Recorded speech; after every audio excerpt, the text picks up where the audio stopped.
You realize they literally stole 4 years of him being able to do anything. Doesn't that happen with every president? No, I mean, not like that. Not at that level.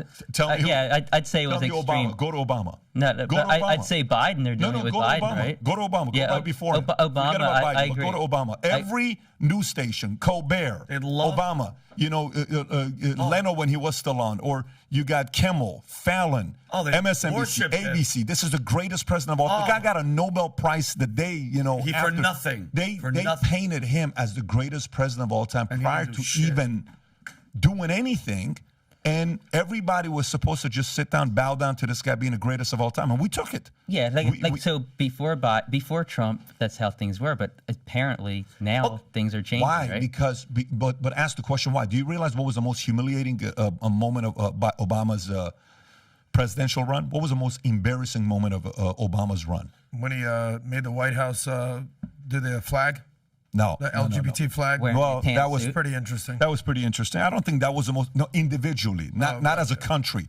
We looked embarrassing as a country, but as an individual. When he wore khaki pants one time? I actually think. Right people flipped out. He wore a khaki suit. How dare you, Obama? Let me just say this. I want to make this point. Make the point. Just so you ask me about this guy, I think he's a guy I would be totally cool having dinner with. I think we'd have fun talking sports. I think we'd have fun talking politics.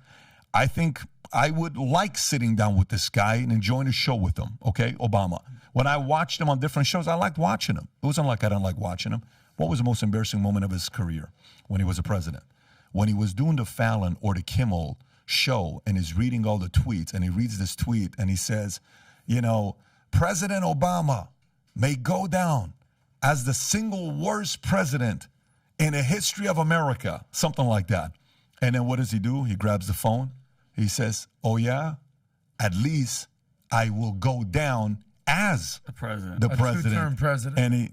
And he drops his phone, right? Okay. And then what happens at the dinner where he's making fun of Donald Trump? He'll never win. Do you know how competition works? This guy's from streets of Chicago. Obama's very competitive.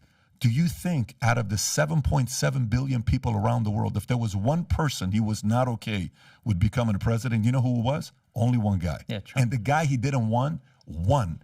And then later on, Obamagate comes, worse than Watergate, where Glenn Greenwald just a few days ago here explained how much worse Obamagate was, spying on Trump's campaign for Trump to win. And then he has to live that for the rest of his life. Yeah, no. So what happens there? Everybody in media that loved him and who were close to him, speculation, this is my speculation. Hey, guys, he humiliated our favorite president of all time, Barack Obama. We got to target this guy and ruin his life. And ruin his life they did. Now, he's Teflon, so he can handle it. But ruin his life they did. And then 4 years later, COVID, excellent opportunity they used to kick him out. And boom, now they're arresting the guy every other day. And what a great strategy these guys use. Brilliant.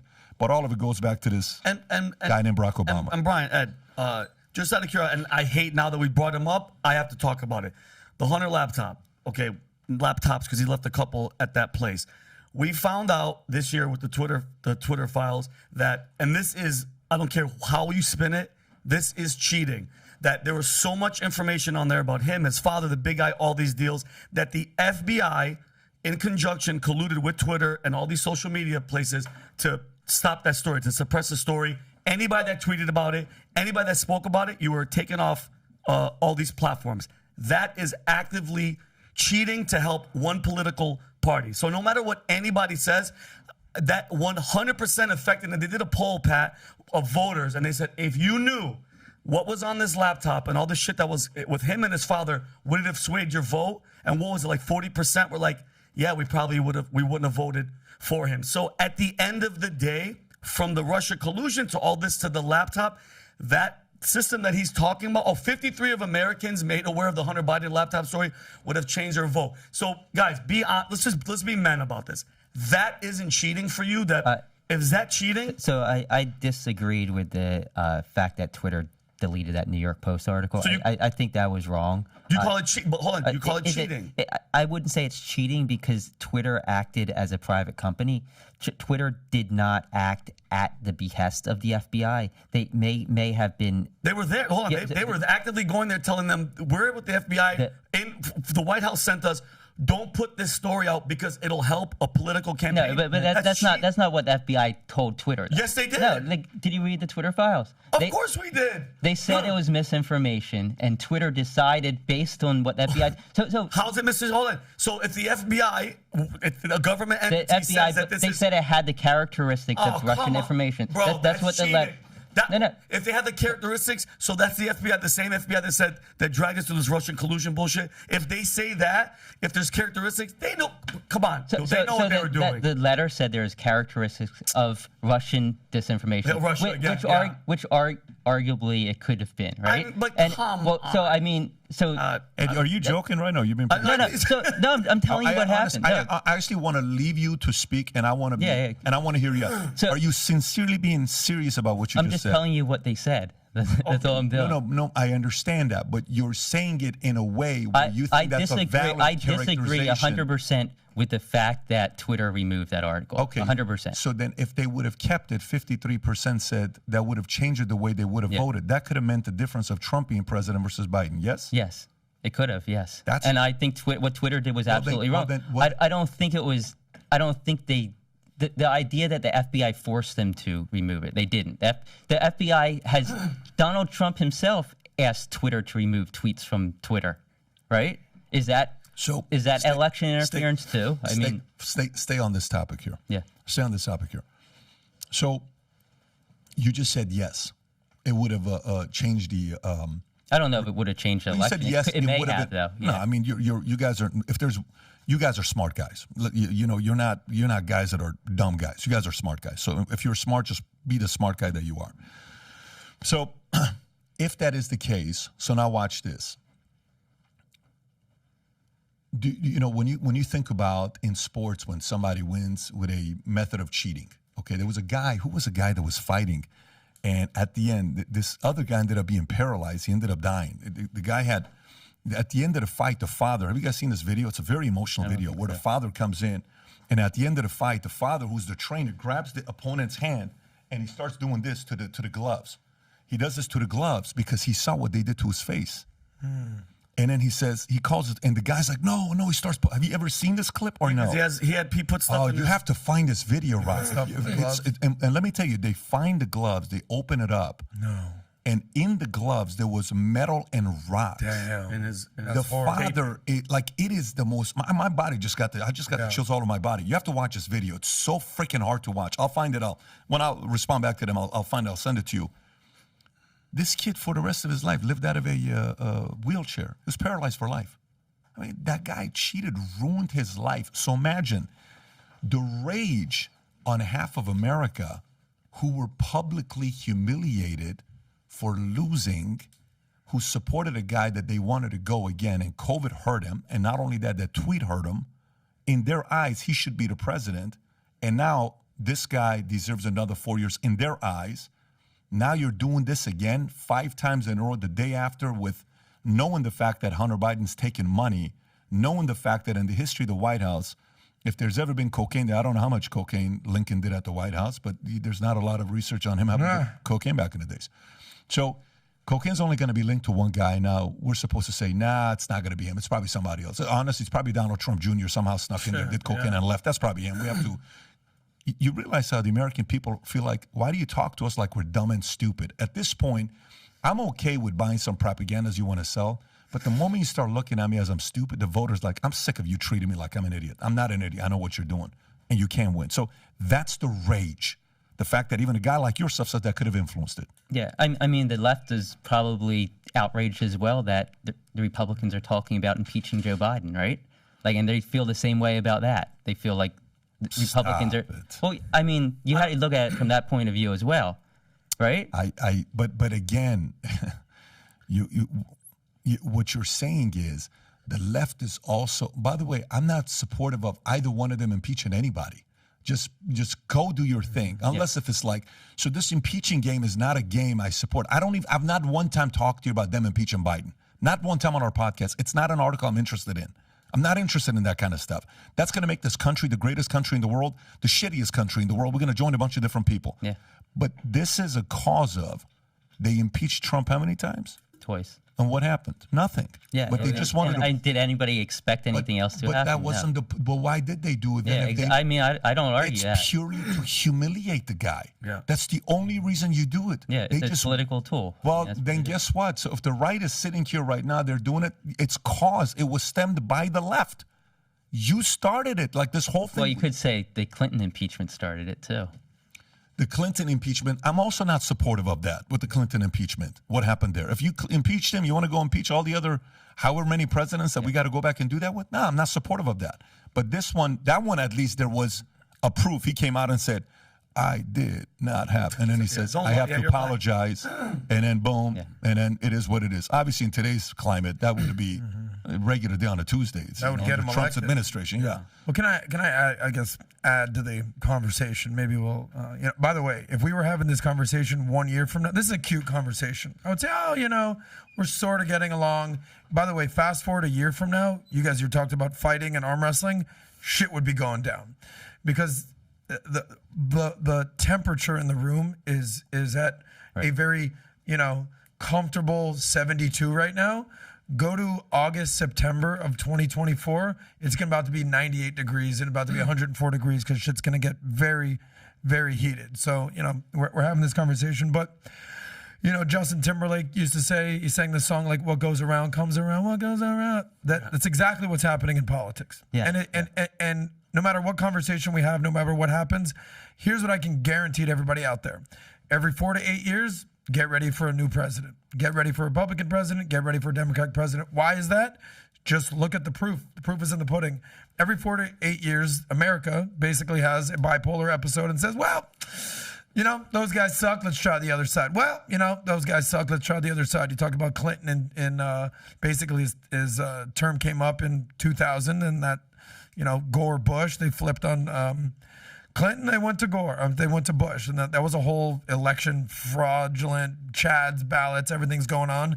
Then you have everything that happened with John Kerry, and then it became Obama, and then it became McCain, and then it became the Bushes, and then it became this and that. We're just used to this by now. We know this thing by now. But it did get uglier under Trump. Where am I going with all this? Here's what we do know for a fact. How many people live in America?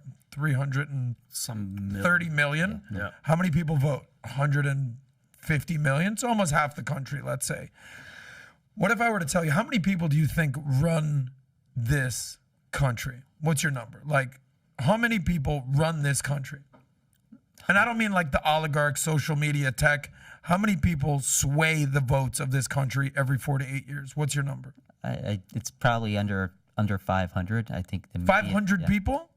No, but you're not. But you're not asking a question the right way. He's saying out of the 150 million voters, what percentage of like the left, the right, the independent, what percentage sways the election? How many people? This isn't a trick question. It's like small percentage. I would say there's 50 to 100,000 people in this country that sway the entire electorate of this country. Okay, so who am I talking about? The people in Fulton County, Georgia, in Arizona, everything that's going on there in Arizona, certain state counties in Wisconsin, Michigan, Ohio, even Pennsylvania. Like the entire country is basically at the whims of the same people that voted for Obama, then voted for Trump, then voted for Biden, and will wait to be seen what they end up doing in 2024. These people run the country. So, Pat hit the nail on the head that, whether you call it 45 and 47 or 48 and 42, 90% of the country has their mind up. Congratulations. Good for you. There's 0% chance that no matter what evidence anybody shows you, you're not voting for Trump. Straight up. Yes? Yeah. No matter what anybody shows Vinny, there's a very, very high likelihood there's no chance he's voting for Biden. Correct? 100%. There you go. My vote is completely for sale at this point. I am one of those 100,000 people being like, wasn't a Trump guy. Biden's a mess. Trump's indictment. I don't know. I could flip my vote. I'm 1,000,000% up for sale. Would you vote third party, though? No, because it's a wasted vote. So I'm truly one of those people being like, don't like Trump's personality whatsoever, but policies kind of are better. And then you have Biden. It's like, these policies kind of suck, but at least it's not nails on a chalkboard. Would you say your at least vote's he's not a also- walking vegetable?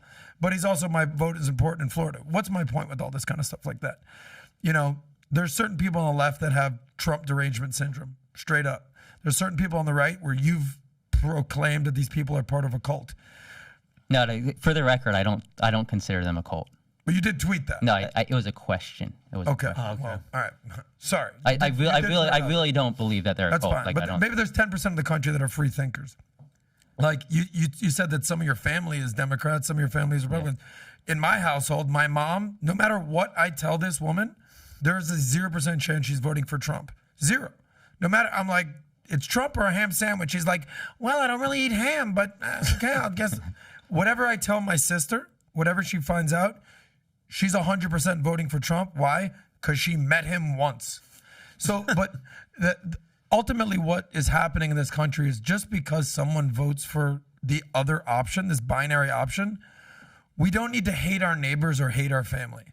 And that's where we're at in this country, is that if you voted for the other side, you're the enemy.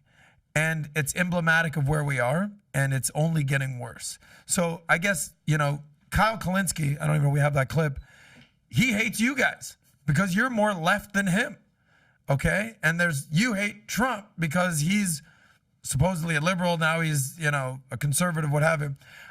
Ultimately, my thing is, do we really end up need to hating our neighbors because they vote for a different side of the aisle? No, it's absurd. Like half my friends, probably more than half my friends, are Trump supporters. So, I mean, I think it's ridiculous that what the country has come to. And how many friends have you lost because you've been anti-Trump? None that I'm aware of. No, that's not true. No, seriously, I don't think I've lost a single friend. Well, then you're the anomaly because there's a lot of people out there that will not be friends with the other side. And then just to Pat's point, that the political motivation about like, all right, news comes out about that whole thing about May 5th, May 6th, May 7th, everything with that. How would you describe that? Everything just basically the smoke and gun sort of analogy that anytime there's bad news, they'll basically indict Trump. Guys, it's true. Just look at sometimes it's right in front of your face. So are things politically motivated? Yes. So is the Justice Department weaponized? I'm willing to wait. I'm willing to wait and see what the outcome of the trial is. Like, I don't think I should be taking sides either way. Like, you've already taken your side. No, but what I'm saying is I don't know if Trump's guilty. I don't know. Maybe it is politically motivated. I don't know. I can see both sides. Like, you know, where Patrick here says that the DOJ is releasing these indictments because Hunter Biden's... What are you waiting for? You've already acknowledged that there's 0% chance you're voting for Trump, so who gives a shit? Even if they exonerate him, you're not voting for him. So what does it matter? So it doesn't matter in that sense, no. So you don't give a shit about evidence. Either does Vinny. Like, well, I do. You don't give a... No, you don't. But not for the election, I wouldn't change my vote. Yeah, so that's my point. That's where we're at in this country. You're just clinging to your beliefs. There's no evidence, no facts that will help you sway your vote. And that's fine. That's on you. Do your vote. But to me, that's emblematic of where we are. If someone says, by the way, the Russia thing was all a fucking hoax. By the way, it was all fraud. By the way, the Justice Department was all weaponized. By the way, all the information that you've used to surmise your opinion is all false. Here's the actual evidence. You're like, yeah, I don't care. I'm still going to vote for him. So you're voting for personality over policy. That's not necessarily true. Like you just said, you're Ed. Yeah, but here, Ed, you just said there was a 0% chance that you're voting for Trump. Yeah, they're voting for Trump, but that doesn't necessarily mean I'll vote for Biden though. So I could just sit the election out. I mean, or vote third party just to make a point. That's weak though. Well, I mean, I'm not gonna vote for somebody that I think's a bad president, right? So just because he's found to be not guilty doesn't mean that changes my mind on whether I think he should be president. There's other reasons. What are the other reasons? I mean, just policies, his divisiveness. I mean, before he was indicted, I wouldn't have voted for him. So if you like this clip and you want to watch another one, click right here. And if you want to watch the entire podcast, click right here.